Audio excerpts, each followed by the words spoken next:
ఈ సందర్భంగా మనం కొన్ని అంశాలను మాట్లాడుకునే ప్రయత్నం చేద్దాం.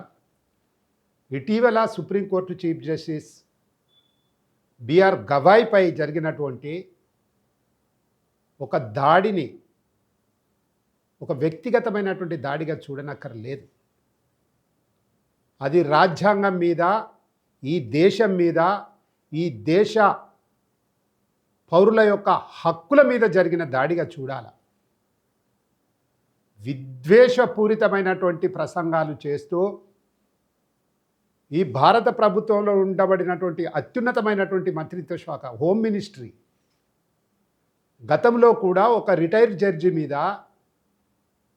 అదేవిధంగా అనేకమైనటువంటి సందర్భాలలో కూడా కాన్స్టిట్యూషనల్ ఇన్స్టిట్యూషన్ యొక్క ఇంటిగ్రిటీని తగ్గించే విధంగా వీళ్ళు మాట్లాడటమే కాకుండా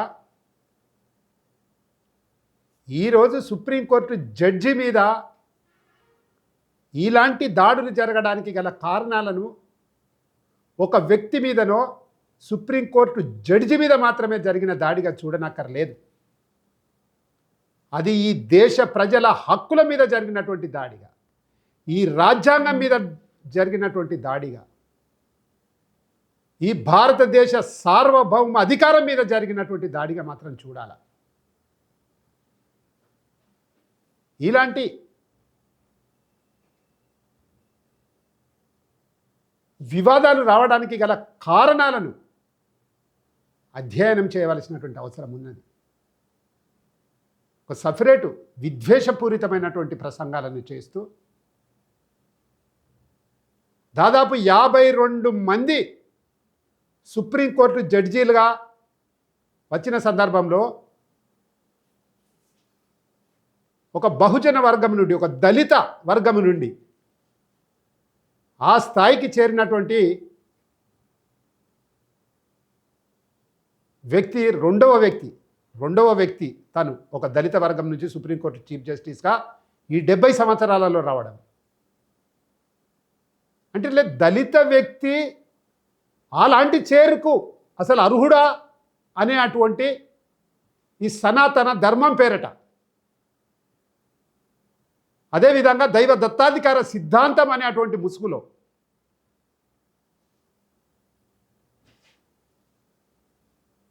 ఈ దాడిని చూడవలసినటువంటి అవసరం ఉంది. అసలు రాజ్యాంగం మీద గనక ఈ దాడి చేసిన వ్యక్తులు కానీ, ఆ వ్యక్తి వెనుక ఉండబడినటువంటి శక్తులు కానీ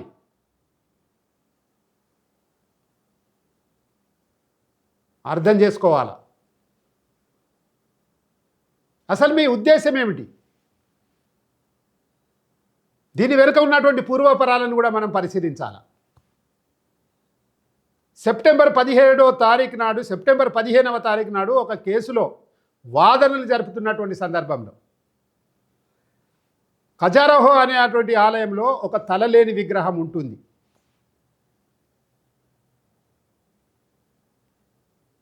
ఆ విగ్రహానికి తల అమర్చాలి అని పబ్లిక్ ఇంట్రెస్ట్ లిటిగేషను ఈ 71 సంవత్సరాల రాకేష్ కిషోర్ అనే అటువంటి ఆయన ఈ సుప్రీంకోర్టులో వేశారు. ఆ సుప్రీంకోర్టులో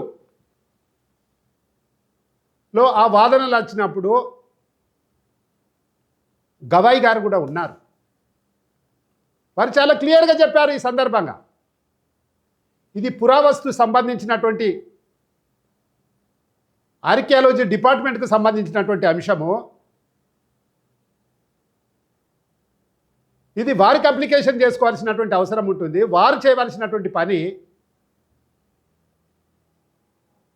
ఇది కేంద్ర మంత్రిత్వ శాఖ అయినటువంటి పురావస్తు కల్చర్కు సంబంధించినటువంటి అక్కడి నుంచి రావాలి అని చెప్పేసి వారు అంటుంటే పదే పదే ఈ ఎవరైతే ఈ మనువాది సంబంధించినటువంటి ఈ అడ్వకేట్గా చెప్పబడుతున్నటువంటి ఎవరు ఈ రాకేష్ కిషోర్ అనేవాడు ఉన్నాడో పదే పదే విసిగించే విధంగా సుప్రీంకోర్టులో తను పదే పదే పదే అడగటం మూలంగా ఇది పబ్లిక్ ఇంట్రెస్ట్ లిటిగేషన్ లాగా లేదు, ఈ పబ్లిసిటీకి చేస్తున్నటువంటి కార్యక్రమం లాగా ఉన్నదని అంటూ మీరు విష్ణుమూర్తి విగ్రహం అంటున్నారు కదా అని ఒక సర్కస్టివ్గా ఆ సందర్భంగా ఆ విసిగిపోయి ఉన్నటువంటి సందర్భంలో ఆ విష్ణుమూర్తినే ప్రార్థించండి అనేటువంటి అంశాన్ని అన్న సందర్భంలో అప్పుడు మొదలైందేమో, అంతకంటే ముందే అసలు మొదలైందేమో ఈ కుట్రలో భాగం అనిపిస్తుంది నాకైతే. ఆ తర్వాత 5వ తేదీ నాడు, అక్టోబర్ 5వ తారీఖు నాడు కూడా మరో సంఘటన జరుగుతుంది. గవాయి గారి బిఆర్ గవాయి గారి తల్లి ఎవరైతే ఉన్నదో కమలాభాయ్, ఆమెని ఆర్ఎస్ఎస్ ప్రారంభించబడి 100 సంవత్సరాలు పూర్తయిన సందర్భంలో అమరావతిలో జరుగుతున్నటువంటి ఒక కార్యక్రమానికి ముఖ్య అతిథిగా వీళ్ళు ఆర్ఎస్ఎస్ సంఘ పరివార్ వాళ్ళు చీఫ్ గెస్ట్గా పిలుస్తారు.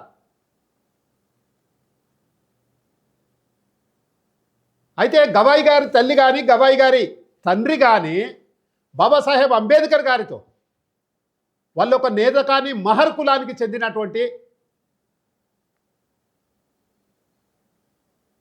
సంబంధించినటువంటి వ్యక్తులే కాకుండా అంబేద్కర్ ఆలోచన విధానాలతోటి పూర్తిగా ఏకీభవించి అంబేద్కర్ గారితో నడిచినటువంటి గొప్ప వ్యక్తులు వారు. ఆమె ఏదైతే ఈ సంఘ పరివార అనే అటువంటి ఏ కార్యక్రమానికైనా పోయితే పోవచ్చునేమో, కానీ వారు అంబేద్కర్ ఆలోచన విధానం ఉన్నటువంటి దానికి డెడ్ అగనెస్ట్గా ఉన్నటువంటి సంఘ పరివార్ లేదా ఈ ఆర్ఎస్ఎస్ సభకు పోవడానికి నిరాకరించి ఆమె స్వయాన లెటర్ రాశారు. లెటర్ రాసి నేను I'm unable to come over there, నేను రావటానికి నాకు కుదరదని చెప్పింది. అది కూడా అట్లాంటిది కూడా వీళ్ళలో ఉండవచ్చు. ఆ ట్రిగ్గర్ని అదే మరుసటి రోజు ఈ దాడి చేయడం అంటే సంఘ్ పరివారికి సంబంధించినటువంటి అనేకమైనటువంటి సోషల్ మీడియాలలో కూడా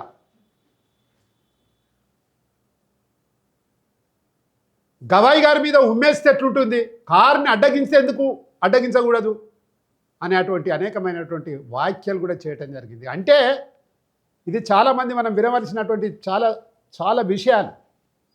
ఒక అత్యున్నతమైనటువంటి సుప్రీంకోర్టులో పనిచేస్తున్నటువంటి చీఫ్ జస్టిస్ని ఈ మనువాదులు ఈ దైవ దత్తాధికార సిద్ధాంతాన్ని నమ్మేటువంటి వాళ్ళు అత్యున్నతమైనటువంటి స్టేజ్కి తను పోతాడా అనేటువంటి అక్కాసు వెళ్ళబుచ్చుతున్నట్టుంది. కాబట్టి ముందుగా భారతదేశ ప్రభుత్వం దీన్ని స్పందించవలసినటువంటి అవసరం ఉంది. ఎస్, మోడీ గారు చెప్పవచ్చు, వారికి ఫోన్ చేసి చెప్పవచ్చు. కానీ ఒక కాగ్నిజబుల్ అఫెన్స్ జరిగినప్పుడు వెంటనే చర్యలు తీసుకోవాల్సినటువంటి అవసరం ఉంటుంది. ఇప్పటి వరకు అతన్ని అరెస్ట్ చేసినట్టుగా మాకు తోస్తలేదు. ఒక సుప్రీంకోర్టు చీఫ్ జస్టిస్ మీదకి నువ్వు నీ చెప్పుని విసిరి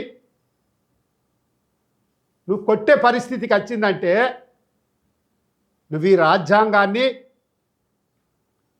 భారతదేశ పౌరుల యొక్క హక్కులను,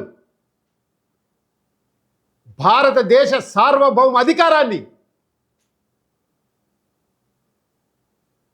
భారత సౌభ్రాతృత్వాన్ని కూడా నువ్వు వాటి మీద దాడి చేసినట్టుగానే మేము భావిస్తాం. మొదట దీని మీద స్పందన కావాలా. దేశ ప్రజలందరూ కూడా స్పందించవలసినటువంటి అవసరం ఉంది. ఇలాంటి దాడులను నిర్దాక్షిణ్యంగా ఖండించవలసినటువంటి అవసరం ప్రతి ఒక్కరు చేయవలసినటువంటి అవసరం ఉంది. ఇదే కనుక కొనసాగితే ఈ రాజ్యాంగం సమూలంగా నాశనం చేసి దైవ దత్తాధికార సిద్ధాంతాన్ని, మనుస్మృతిని, రాజ్యాంగాన్ని తుంగలో దొక్కేటువంటి ప్రమాదం ఉంది కనుక అంటే ఒక దళితుడు ఒక ఉన్నత స్థాయికి పోయితే మీకు ఇంత కక్షణ, ఇదే మరో వర్గానికి చెందినటువంటి అగ్రవర్ణానికి చెందినటువంటి చీఫ్ జస్టిస్ కనుక ఉంటే మీరీ ధైర్యం చేసేవారా? దయచేసి ప్రజలు గ్రహించాలా.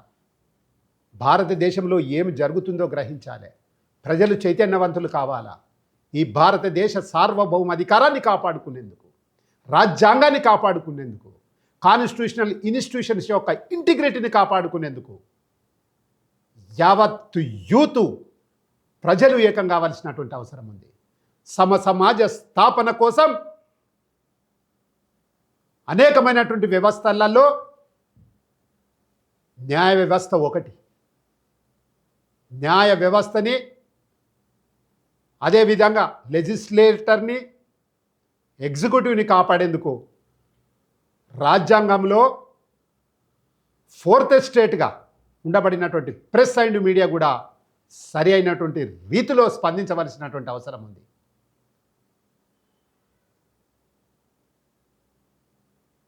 కాబట్టి ఈ సందర్భంగా మా ఆవేదనను, మా ఆలోచన విధానాన్ని, ఈ భారతదేశ ప్రజల యొక్క హక్కులను కాపాడేటువంటి రాజ్యాంగాన్ని, సుప్రీంకోర్టుని, కాన్స్టిట్యూషనల్గా సంక్రమించినటువంటి అన్ని ఇన్స్టిట్యూషన్ల యొక్క ఇంటిగ్రిటీని